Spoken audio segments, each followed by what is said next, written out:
Boa noite! Começa agora a Essência da Mulher, a revista eletrônica de todas nós, mulheres. Nos últimos programas, o Dr. Juliano Pereira, cirurgião plástico, nos tem falado sobre a cirurgia plástica, dos cuidados, preparativos e até o pós-cirúrgico, e também sobre as expectativas do paciente e do cirurgião sobre os resultados da cirurgia.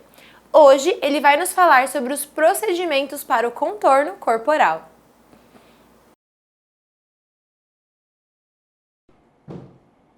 Pessoal, já falamos em episódios anteriores sobre a jornada da cirurgia plástica, desde a decisão de fazer a cirurgia até a realização da mesma e depois a continuação do pós-operatório e tudo mais, isso é muito importante. Falamos ainda também no outro episódio, sobre o alinhamento das expectativas, então qual é a realidade do que pode ser oferecido, com o que o paciente espera da cirurgia, isso é muito importante. E agora a gente vai entrar propriamente dito, nos procedimentos que a gente pode fazer e o que as novas tecnologias podem contribuir para esses procedimentos.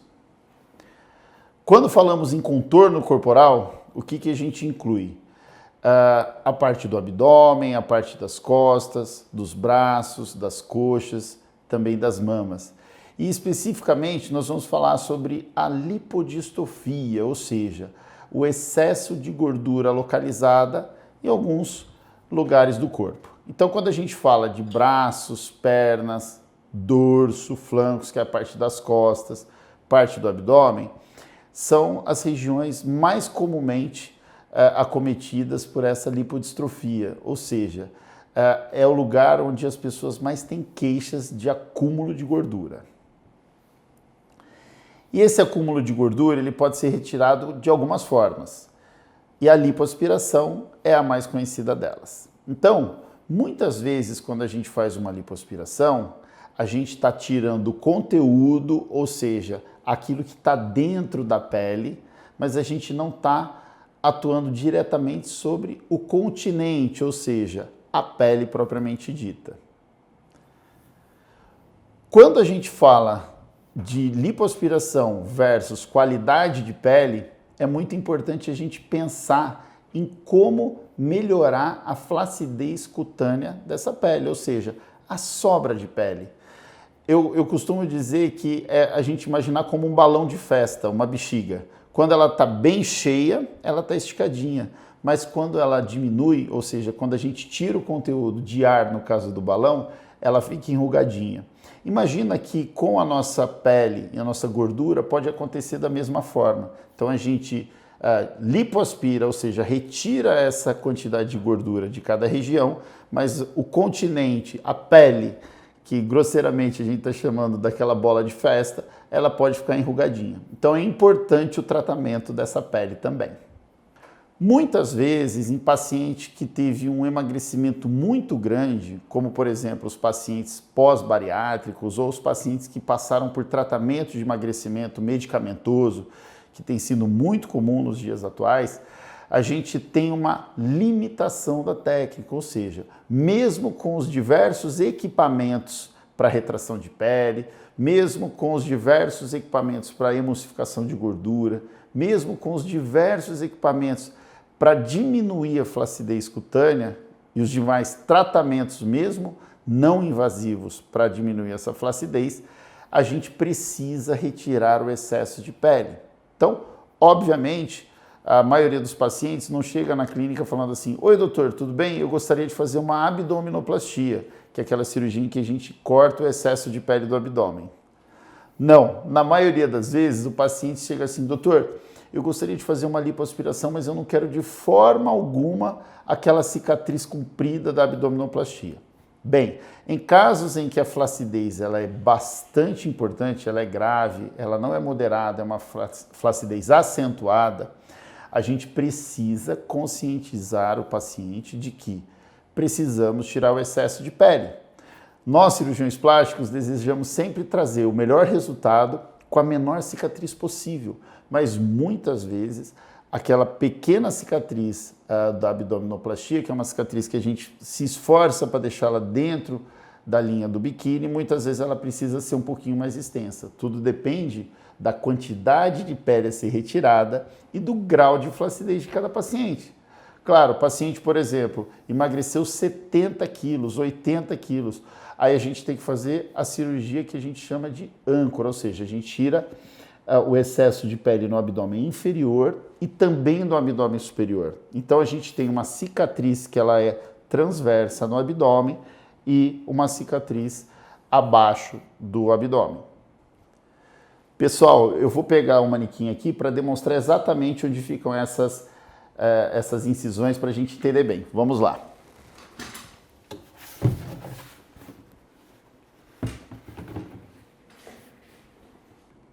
Então, pessoal, nós temos as duas cicatrizes em casos de grande emagrecimento que a gente pode observar.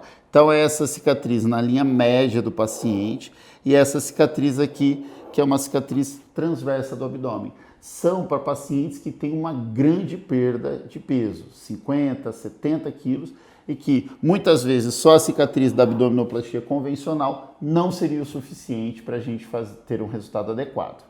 Em casos de flacidez moderada ou não excessiva, como a gente falou do pós-bariátrico, nós precisamos muitas vezes fazer uma abdominoplastia, que a cicatriz ela fica escondidinha. E nesses casos, a gente pega essa pele acima do umbigo e a gente puxa ela para baixo, estica e tira o excesso dessa pele. Então, desta forma, nós temos uma noção de que vai haver uma cicatrizinha em volta do umbigo e vai haver uma cicatriz aqui embaixo. Muitas vezes a gente deixa escondidinha na linha do biquíni.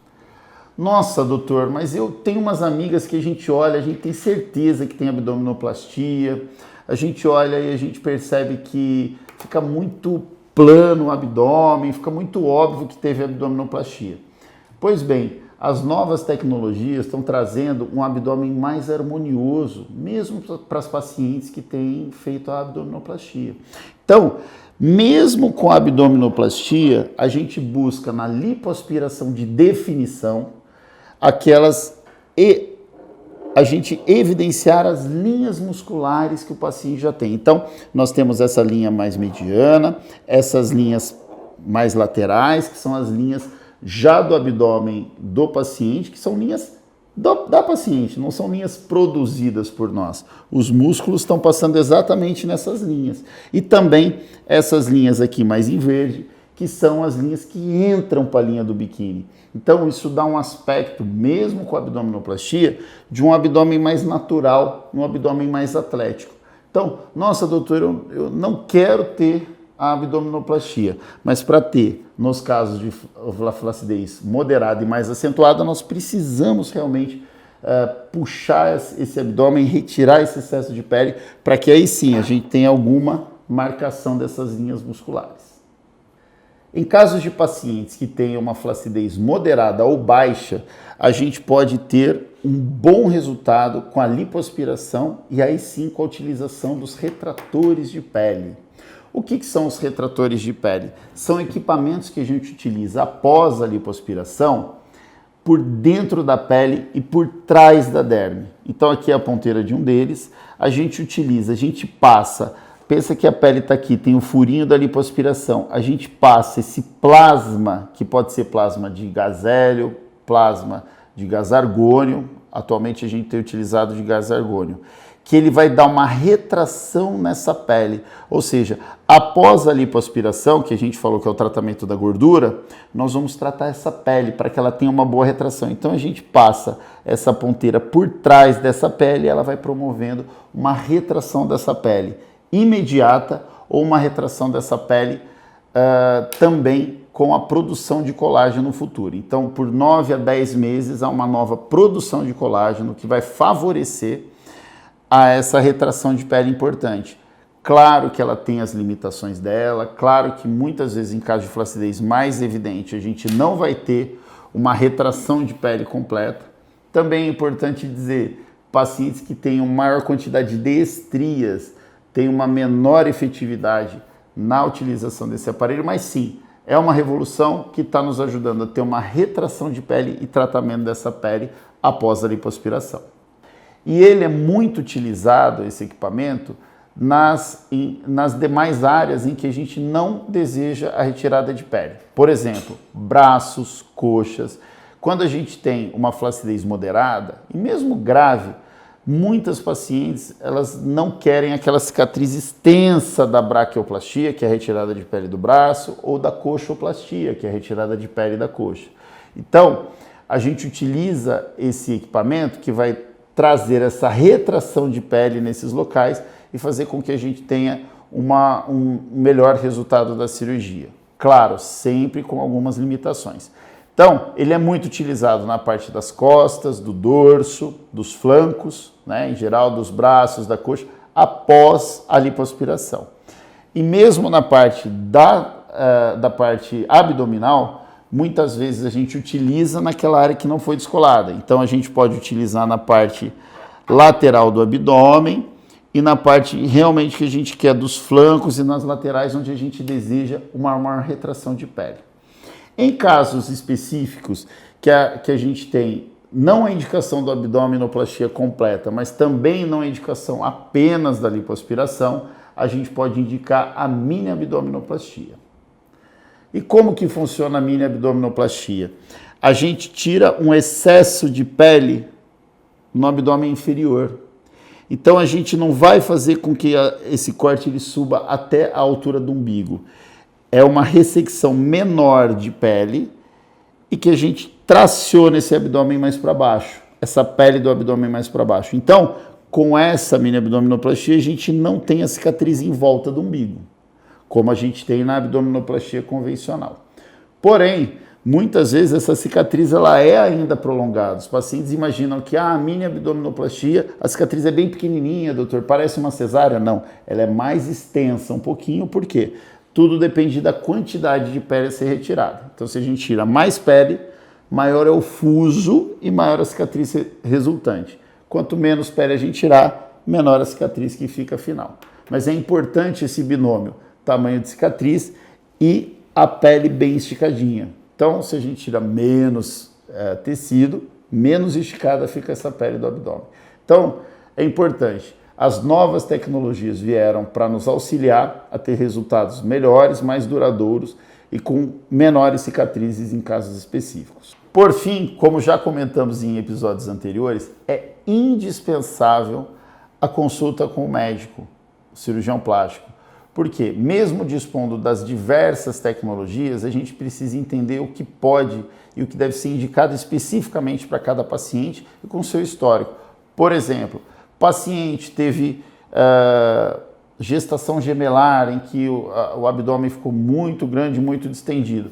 Nós precisamos sim ressecar a pele, tirar o excesso de pele e tudo mais é indicado. Pacientes que tiveram gravidez em que houve uma menor quantidade de estria, ou que não ficaram grávidas ainda, ou que tiveram um emagrecimento, mas não tão acentuado, muitas vezes a gente tem grandes tecnologias que podem retrair essa pele e diminuir a chance da gente ter essa cicatriz tão temida, que ela é bastante compridinha. Então, tudo depende do exame físico, da anatomia do paciente e principalmente, relembrando o que a gente falou nos episódios anteriores, fazer uma programação adequada de cirurgia e alinhar a expectativa do paciente com aquilo que pode ser oferecido. Ai, doutor, eu não quero fazer abdominoplastia de jeito nenhum, mas com o excesso de pele que você dispõe, infelizmente é o único caminho que a gente pode te trazer um benefício. Isso é importante cada um entender e sempre consulte o seu cirurgião plástico para a gente tirar as dúvidas necessárias. Obrigado. Espero que você esteja acompanhando e tenha gostado das explicações do Dr. Juliano, pois na semana que vem ele vai nos falar sobre lipoaspiração. A essência da mulher vai para um rápido intervalo comercial, mas na volta vamos ter dicas de saúde, não sai daí.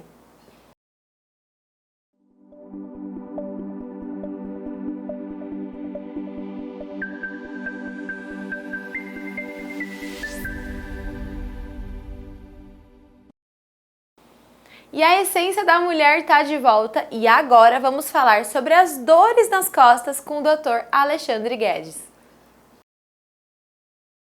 Hoje em dia, nós vivemos uma epidemia de dor nas costas. De acordo Com a Organização Mundial de Saúde, cerca de 80% da população mundial sofre com essa complicação. Eu tenho muitos pacientes que chegam aqui no consultório, reclamam de dores na coluna e pensam na possibilidade de fazer cirurgia. Mas a solução pode ser muito mais simples, como uma mudança de postura. Eu vou mostrar, explicar e corrigir 3 posturas que são extremamente prejudiciais para a saúde das nossas costas. A primeira é o pescoço de celular. O pescoço de celular ou tablet se refere ao modo como seguramos os aparelhos sentados ou em pé. Normalmente ficamos com o olhar para baixo, angulando muito o pescoço e por isso, além de interferir no nosso humor, no nosso astral, traz outros malefícios à cervical. Começa com uma dor no pescoço e pode agravar com o passar dos anos, até se transformar em hérnias de disco. A nossa cabeça, com o pescoço ereto, pesa em torno de 4,5 quilos. Quanto mais você angular para baixo, mais pesada ela fica, podendo chegar a 23 quilos. Não há pescoço que aguente isso, nem um pescoço exercitado. Então, procure colocar o celular na altura dos olhos, quando em pé ou sentado. Se estiver em pé, deixe os braços junto ao corpo. Se estiver sentado, procure apoiar os braços. Outra hipótese é direcionar os olhos ao aparelho sem curvar muito o pescoço. E quando for fazer uma ligação, ao invés de apoiar o telefone sobre o ombro, prensando-o na orelha, deixe-o em cima da mesa e use um fone. E a segunda postura a cuidar é quando estamos diante de um computador. Devemos seguir a mesma lógica da situação anterior e deixar a tela na altura dos olhos. Use livros, cadernos, o que estiver disponível para subir, mas não deixe sua tela mais baixa que os olhos. E por fim, as posturas que eu gostaria de alertar são as dos afazeres domésticos, como de varrer e de levantar os pesos do chão. Todas demandam de um certo cuidado, principalmente porque são feitas diariamente. Para varrer, escolha um cabo de vassoura longo. Infelizmente, os cabos são curtos e fazem a gente se curvar para varrer. Ao escolher um cabo longo, você não precisa se curvar mais. Já para levantar algum peso do chão, tente abaixar-se, dobrar os joelhos, contrair o abdômen e sempre deixar os pés apontados para o objeto que irá juntar do chão. Nunca torça seu dorso e nem deixe o objeto muito longe de você, pois isso aumenta em 10 vezes a pressão sobre sua coluna. Continuando com as dicas de saúde, vamos falar sobre a mobilidade dos idosos com a doutora Elisângela Chaves.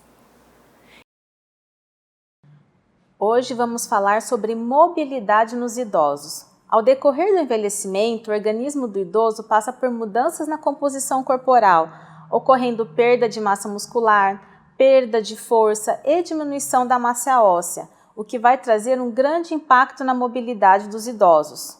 Além dos fatores associados ao processo natural do envelhecimento, outras causas também contribuem e dificultam a locomoção dos idosos. Uma situação comum e inesperada é o idoso que permanece internado no hospital por mais de 15 dias. Ele apresentará uma significativa redução da mobilidade, podendo ser transitória ou mesmo progredir para uma condição permanente de imobilidade, passando a ser um idoso acamado e dependente. Algumas doenças crônicas também são responsáveis pelo maior prejuízo na mobilidade do idoso, como as doenças osteoarticulares, a artrose nos joelhos, a artrose do quadril, a osteoporose e as fraturas prévias. As doenças neurológicas também comprometem a mobilidade do idoso, como o AVC, que pode deixar sequelas motoras, e as doenças neurodegenerativas, como a doença de Parkinson e a demência de Alzheimer. As doenças cardiovasculares ou pulmonares Também trazem limitações, como a insuficiência cardíaca e o enfisema pulmonar grave. Os déficits sensoriais, como a perda de visão, a dificuldade auditiva, também comprometem e limitam o idoso e aumentando o risco de imobilidade. É importante que familiares e cuidadores estejam sempre atentos aos sinais de alerta de risco para esse idoso evoluir para a imobilidade. A perda de força, perda de equilíbrio, dificuldade no condicionamento físico, na flexibilidade corporal, problemas visuais, dificuldade na deambulação, passando a maior parte do tempo sentado ou deitado e, por fim, aqueles idosos com quedas frequentes. Precisamos estar atentos, porque eles têm maior risco de evoluir para a imobilidade.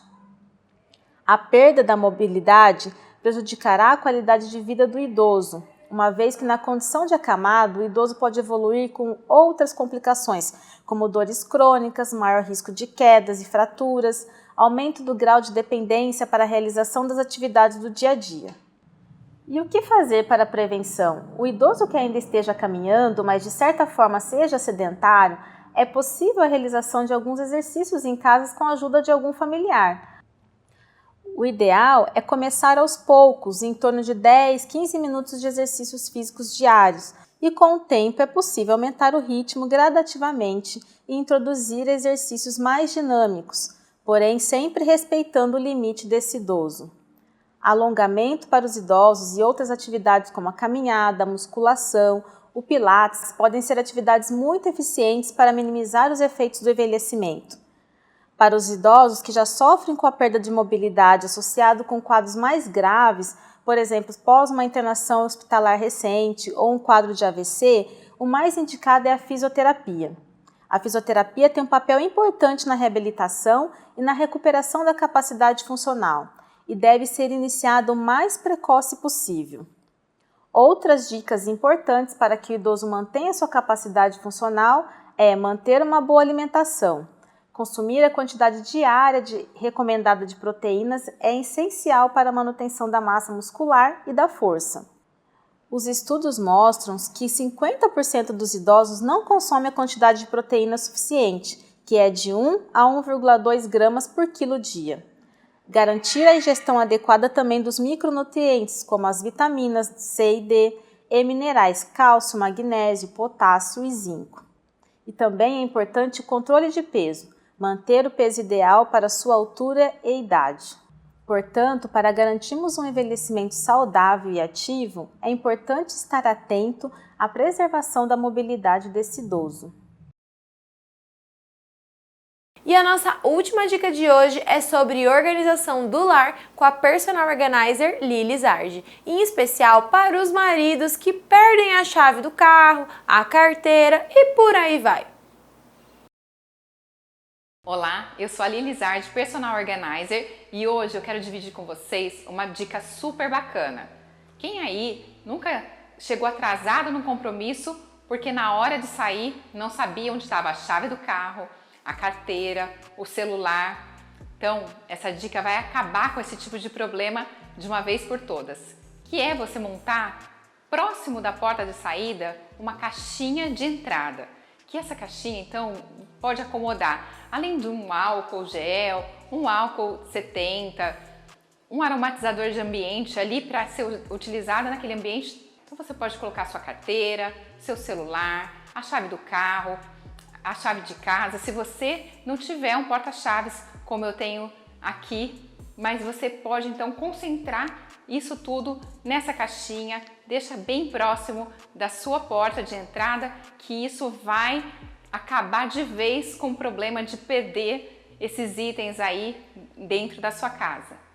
Então eu quero todo mundo aí criando a sua caixinha de entrada e me mande foto. Então pegue uma cesta, uma caixinha que você tem em casa, ou então busque, um organizador bem bonito que converse com a decoração da sua casa, monte sua caixinha de entrada e me manda aqui foto.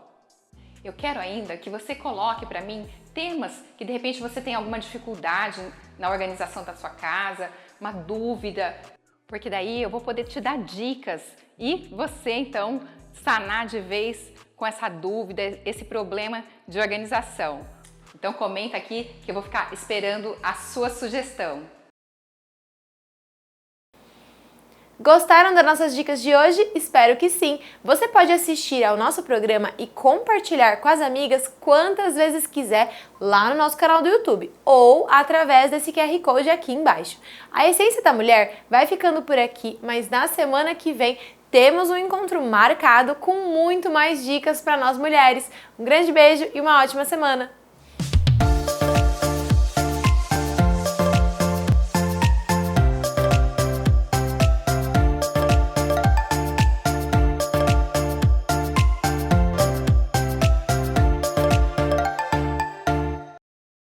Vamos conferir agora alguns podcasts que o Diário Campineiro recomenda para você em nosso canal do YouTube. Na segunda-feira, o podcast Diálogos Diários recebe Silvia Queiroz, presidente do LIDE Campinas, que nos fala sobre o poder das conexões empresariais. Na terça-feira, no podcast Faça as Malas, vamos conhecer um pouco sobre o Arizona nos Estados Unidos, da Argentina e um passeio na eclusa do rio Tietê, na cidade de Barra Bonita. Na quarta-feira, no podcast Giramundo, vamos conferir uma conversa com a doutora Fernanda Ayala, geneticista, nos falando sobre os avanços da medicina no mapeamento de doenças do DNA humano. Na quinta-feira, no podcast Histórias da Bola, Carolina Alvarez e João Carlos de Freitas nos falam sobre o trem da alegria e a trollagem de Léo, uma história do futebol do interior. Na sexta-feira, no podcast Diários Políticos, Rossini, presidente da Câmara Municipal de Campinas, nos falando sobre as eleições, as mudanças no legislativo e os problemas da cidade de Campinas.